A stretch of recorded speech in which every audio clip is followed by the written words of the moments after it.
Okay, Kiramager episode 7. Main premise of this one is, you know, everybody's trying to train Judo or Kiramager Red to be a better leader. Not that they don't like or appreciate his leadership quality of bringing the best out of them, helping them shine, and, having his like mini heart to hearts and stuff like that. It's more like, kind of the minimum requirement stuff. So then Sayo, Kirame Pink, is trying to teach him Aikido for combat.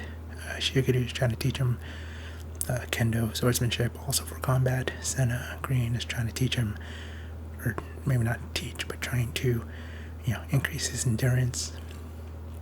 And Tametomo Yellow is trying to teach him, to have, better aim and,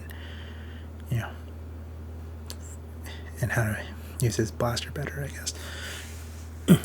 And, it's wearing him out. Yeah, they really start to wear him out. Like, oh, you only got an hour with each person. That's 4 hours. But then they wanted to ramp it up to like 4 hours a person. So it's like 12 hours, or 3 hours per person. So it's like 12 hours, and then 3 hours of sleep, and then 9 hours for everything else like school and drawing. Ooh, sounds like college, or kind of. I could stand to have my own schedule like that. This quarantine is really messing with my sleep schedule and just, schedule in general. Anyway, so 2 big things actually kind of happen. We get a little bit more of an idea of Garza as a villain, like his motivations, because the monster of the week was a pair of brothers, one older and one younger. And then Garza was, it looked like Garza was, taking pity or really empathizing with the younger brother, because he was also the younger brother in his, in his relationship with his brother. And, he hated that, the kingdom was given to his older brother because he was the older brother. But then it turns out that, not that he related, but that was the only similarity. And in the end, he just hates weak people. And, that kind of showing that he saw his brother as weak. And, just kind of emphasizes his ruthlessness as a villain. So that was good. And then, so the monster of the week was also, the mecha-sized one was pretty powerful.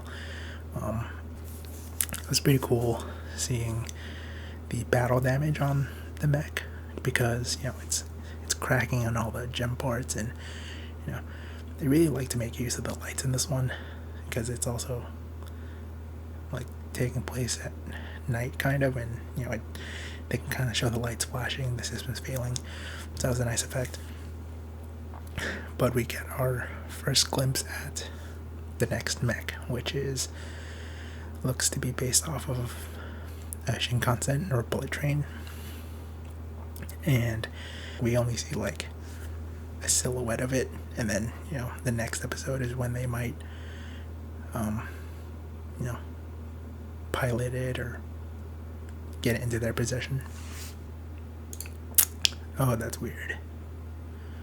Okay, so I was just gonna speculate a little bit about it. Looking at the wiki, they actually have a screenshot of it, and it looks like it combines with Garza's mech, the big, the dinosaur with the chainsaw. That's actually how it gets its robo form. So yeah, I don't know what that's about. Because at first I was gonna say, okay, I don't think it's gonna be a boy robo, like Shuttle Boy from Go 5, that where it's sentient, can transform and operate on its own, because it looks like, just from the short preview, Jiru's gonna pilot it, and none of the robos were ever piloted. So that's out. At first, I was gonna akin it more to something like, and what's the name of it? So at first, I was gonna akin it more to something like Time Shadow from Time Ranger, where it's its own mech, can, I don't know. Okay, although Time Shadow never had a pilot, it wasn't really a robo either, because it wasn't sentient like Shuttle Boy, but then it had its own robo form. It could fly on its own, and then I was gonna speculate, it can combine with Kiramager later. So that's why I thought Time Ranger was good, or Time Shadow was going to be a closer comparison, but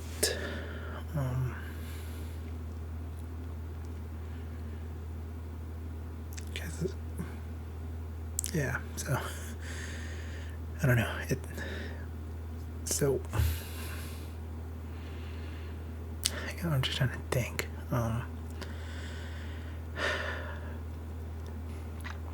So because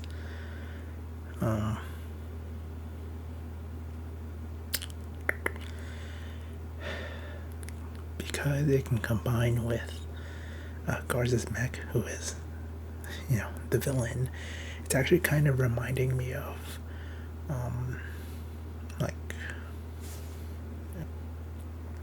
from Maji Ranger, the dark magic horse Barikion, or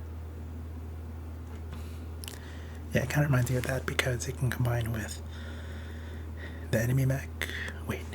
But then I think because it combines with the enemy mech,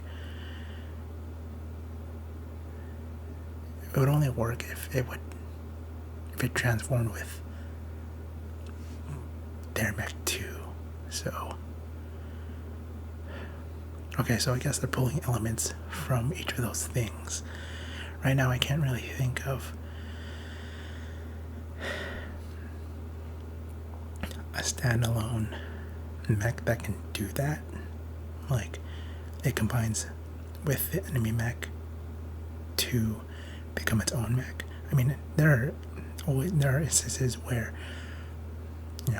the hero's mech will combine with the enemy mech, kind of like, say, Kiramager, where Rio and Melee combine with the main mech, but those are armaments. This one is like two major parts making one mech, whereas the mech can stand alone on its own for Kiramager, and then they just add on. This one is its own thing. So yeah, a lot to speculate for the next episode, and how this mech is going to operate, and the fact that it combines with Garza's mech. That might reveal more about the plot. I will say this: I don't think that this mech is the Sixth Ranger's mech. I think it's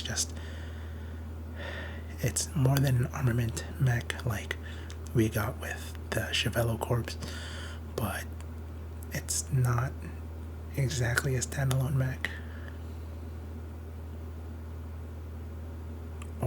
or even like a boy robo mech. Yeah, that's kind of all I can think of right now. Maybe I'll be able to think more and talk about it more when I actually see the episode, and I can think more throughout the week of what this mech reminds me of. But those are a few of the elements of previous mechs that come to mind. So yeah, let's see what happens.